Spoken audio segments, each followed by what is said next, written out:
Bilang mga basketball fans, natural lang na magtanong at maging mapanuri tungkol sa mga kontrobersya sa NBA. Katulad ng kung may mga dayaan ba sa drafts, mga planadong signings bago pa mangyari, o kung may pinapaboran ba ang mga referees sa isang laro. Pagdating sa usaping ito, madalas na binabanggit ng mga tagahanga lalo na ng Dallas Mavericks supporters ang 2006 NBA Finals bilang patunay ng posibleng dayaan sa NBA. Kaya sa video na ito, tatalakayin natin ang 2006 NBA Finals na mas kilala bilang 2006 NBA Finals Conspiracy at susuriin kung may basihan ba talaga ang mga paratang na ito o baka hindi lang matanggap ng mga fans ang pagkatalo.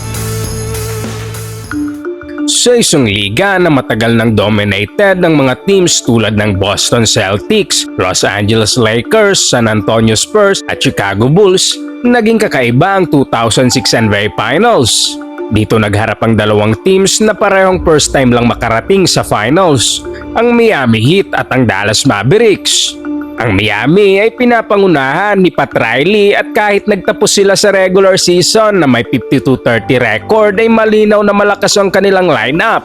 Dito rin nag-breakout si Dwayne Wade na nag-average ng 27 points per game dahil na rin yan sa pagkawala ni Shaquille O'Neal sa regular season dahil sa injuries. Pero pagdating ng playoffs, bumalik si Shaq at nagbigay ng solid na performance. Sa kabila nito, ang Dallas Mavericks ang paboritong manalo ng kampyonato. May 60 wins sila sa regular season at natalo nila ang San Antonio Spurs sa Western Conference Semifinals. Pagkatapos nito, pinatalsik nila ang team ni Steve Nash ng Phoenix Suns sa Western Conference Finals. Pinapangunahan ng team ni Dirk Nowitzki, isang superstar na naging MVP rin noong 2007. Napapalibutan siya ng mga 3-point shooters at determinado ang kanilang owner na si Mark Cuban na makuha ang kanyang unang championship ring.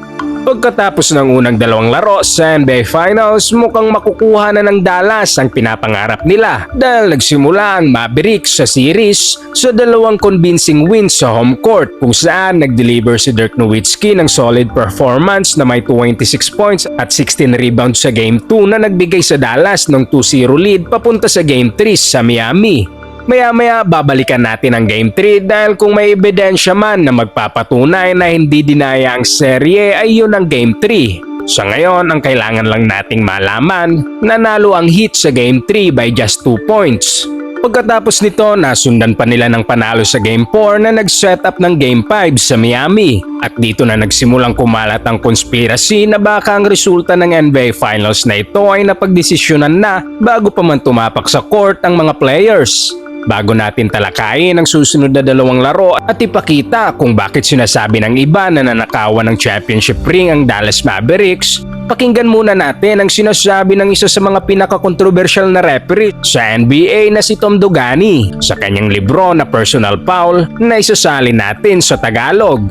Ayon sa kanya, alam ko mula sa simula na wala na talagang pag-asa ang Dallas sa NBA Finals. Wala silang suporta sa NBA front office at karamihan sa mga referees ay walang simpatya sa kanila. Nang bumalik ang series sa Miami, pinuno ng league office ang mga referee sa Game 3 at 4 ng mga video plays mula sa Game 1 at 2 na sa tingin ng higher-ups ay dapat ibigay ang pabor sa Miami. Ang mensahe ay malinaw, magkakaroon ng advantage ang Miami sa kanilang home court, papalawigin ang series at pipigilan si Mark Cuban sa $1 milyong na kita mula sa network. Hindi pwedeng makasweep ang Mavs. Ibig sabihin, naniniwala si Dugani na may personal na usapan ng NBA referees at ang management na hindi pwedeng hayaang masweep ng Dallas ang finals dahil malaki ang mawawala sa kita ng liga. Naniniwala rin siya na may galit ang NBA kay Mark Cuban dahil sa kanyang off-court antics. Dagdag pa niya sa isang radio interview sa ESPN na may mga referees na may personal vendettas at ginagamit ang power laban sa ilang players, coaches at owners at partikular si Mark Cuban ang target. Sinabi rin ni Dugani na ipinagmamayabang ni Danny Crawford na bihirang manalo ang Mavericks sa mga laro na siyang nag-o-officiate at ginamit ni Dugani ang impormasyong ito para tumaya laban sa Dallas. Pero kailangan natin itong suruin ng maingat dahil kilala si Dugani sa pagiging kontrobersyal sa NBA. Ngunit sa 11 playoff games ng Mavericks na si Crawford ang referee mula noong 2002 hanggang 2006, nanalo lang ang Dallas ng isang laro at natalo ng 10 games, na mapapaisip ka, baka may katotohanan ang sinasabi ni Dugani. Tuloy tayo sa pinaka-infamous na Game 5 ng 2006 NBA Finals. Sa larong ito, umabot sa 49 free throws ang Miami Heat kumpara sa 25 lang ng Mavericks. At kung hindi pa yan sapat, sa larong ito lang si Dwayne Wade ay may 25 free throws na kasing dami na ng buong Dallas roster. Pero kahit ganoon kalaki ang agwat sa fouls, nanatiling matatag ang Mavericks at muntik pa nilang manakaw ang panalo sa Game 5. At sa kabila ng conspiracy na ito, dapat pa rin bigyan ng credit si Wade dahil naipasok niya ang 21 sa 25 niyang free throws at nagtapos siya sa 43 points na isang all-time great performance. Sa natitirang 2.8 seconds sa oras na ipasok pa ni Wade ang kanyang tira para dalhin ang laro sa overtime. Pero kahit ganoon kaganda ang performance niya, natabunan ito ng mga kontrobersya. Dahil pagkatapos makalamang ng Mavericks dahil sa isang tough fadeaway jumper ni Dirk, nakuha ng hitang bola at doon nangyari ang isang critical na eksena. Nag-drive si Wade papunta sa basket na hinati ang depensa ni Devin Harris at Dirk na tinawagan ng foul. Pero kung susuriing mabuti ang replay ng paulit-ulit, mahirap makita kung nasa ng contact. Walang tumama sa braso niya at walang bump habang nasa ere. Sa kabila nito, pumito si referee Benny Salvatore kahit may dalawang referees na mas malapit at mas malinaw na angle. Dahil dito, nakakuha si Wade ng dalawang free throws at naipasok niya ang parehong tira. Walang timeout ang Mavericks kaya napilitan silang tumira sa half court na hindi pumasok at tuluyang nakuha ng Miami ang panalo sa Game 5. At kung kontrobersyal ang Game 5, halos ganun din ang nangyari sa Game 6. Mas marami na naman ang free throws ng Miami na may 37 attempts kumpara sa 23 ng Dallas. At gaya ng Game 5, si Wade ulit ang sentro ng usapan matapos siyang tumira ng 21 free throws na halos kapantay na naman ang buong Mavericks roster. Sa first quarter pa lang may ilang tawag na kaduda-duda. Habang hawak ng Mavericks ang momentum na umabot pa sa 14-point lead, nabigyan si Wade ng questionable and one call at sinundan pa ng isa pang foul na pwedeng i-consider na charge imbis na blocking. Kahit maaga pa sa laro ang mga tawag na ito ay malaking epekto pa rin dahil doon nagsimulang makabalik ang hit sa laban. Pagdating ng second quarter, lamang pa rin ang Mavericks ng 8 pero muling nabigyan si Wade ng end one kahit walang malinaw na contact. Ito ang nagbigay ng momentum sa Miami papasok ng halftime. Pero ang pinaka-controversial na tawag ay nangyari sa final moments ng laro. May 30 seconds na lang sa oras at lamang ang Miami Heat ng isa. Kailangan ng Mavericks ng defensive stop para makuha ang panalo. Pero sa isang possession, tinawagan ng foul si Dirk kahit nakatayo lang siya sa pwesto habang si Wade ang unang nag-initiate ng contact gamit ang forearm. Dahil dito, nakakuha ulit ng free throws ang Miami at tuluyang sinelyo ng panalo sa Game 6. Sa huli, nakuha ng Miami ang kanilang unang championship. At isang mahalagang detalye, si Danny Crawford ang isa sa nag-referee sa Game 6. Pagkatapos ng finals, kumbinsido si Mark Cuban na may mali sa officiating at umabot pa sa punto na kumuha siya ng retired FBI agent na si Warren Flagg para imbestigahan ang nangyari. Ayon kay Flagg, sinabi niya kay Cuban na pwede niyang idemanda ang NBA at malaki ang tsansa niyang manalo. Pero alam din ni Cuban na kapag ginawa niya iyon, posibleng masira ang relasyon niya sa liga.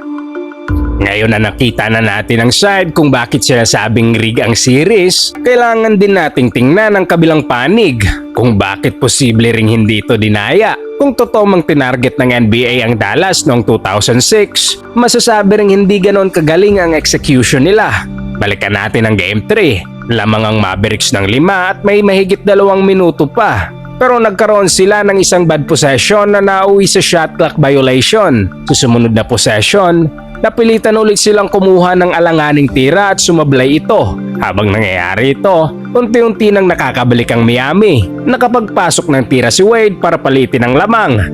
Nakakuha si Haslem ng clean steal at 2 free throws para maagaw ang lead. Sa huling 30 seconds, tabla ang laro hanggang sa nagkaroon si Gary Payton ng big shot. Napaul naman si Dirk pero sa isang crucial moment na-miss ni Nowitzki ang kanyang second free throw na sana'y magtatabla ng laro. Nagkaroon pa ulit ng pagkakataon ng Mavericks para itabla ang score pero hindi pa rin sila nakapag-convert. Ibig sabihin sa Game 3 kung saan sinasabing kailangang siguraduhin ng NBA ang panalo ng Miami, ang Mavericks mismo ang may hawak ng pagkakataon pero hindi nila ito nagamit at si Danny Crawford din ang referee sa game na ito pero walang naging issue noon. Sa Game 5 naman, tablang score na may 36 seconds na lang sa oras. Nagpampik si Wade at sinubukang kumuha ng foul pero walang tinawag ang referees. Kung talagang pinapabura ng Miami, pwede sana siyang bigyan ng free throws doon.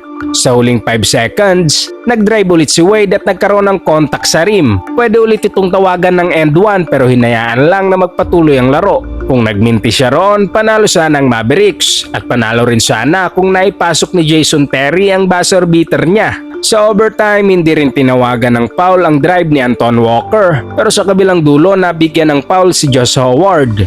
Tanong, kasalanan ba ng referees na parehong free throws ang namis ni Howard?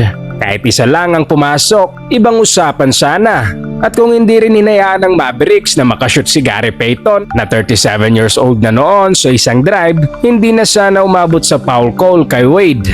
Pagdating sa Game 6, makikita rin na parehong teams ay nakinabang sa questionable calls. Halimbawa, may play kung saan malinis na na-steal ni James Posey ang bola kay Jason Terry pero tinawagan siya ng double dribble, isang tawag na pwedeng sabihing pabor sa Mavericks. Sa huling minuto, nakapuwersa ng miss ang Dallas pero hindi nila na-box out si Haslem na nagresulta sa putback points. At iyon ang tema. Maraming pagkakataon ng Mavericks na kontrolin ang laro pero nagkulang sila sa execution. Sa final stretch, nagkaroon pa rin sila ng chance na itabla ang laban pero nag-turnover si Dirk. Sumunod, nakakuha si Haslem ng offensive rebound mula sa free throw pero nabawi ito dahil sa travel call.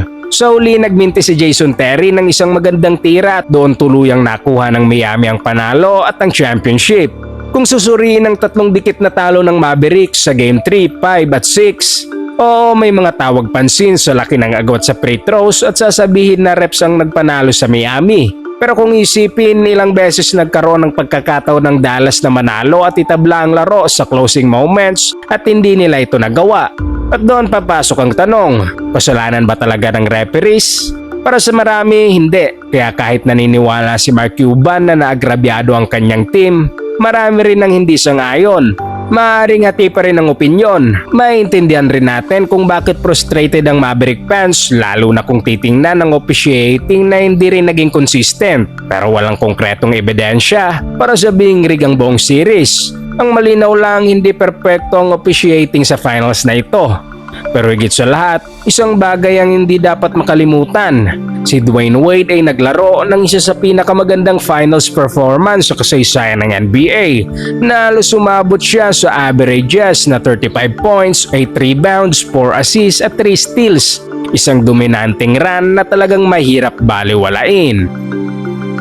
Anong masasabi niyo patungkol dito mga boss? Sang-ayon ka ba na dinaya ang 2006 NBA Finals pabor sa Miami?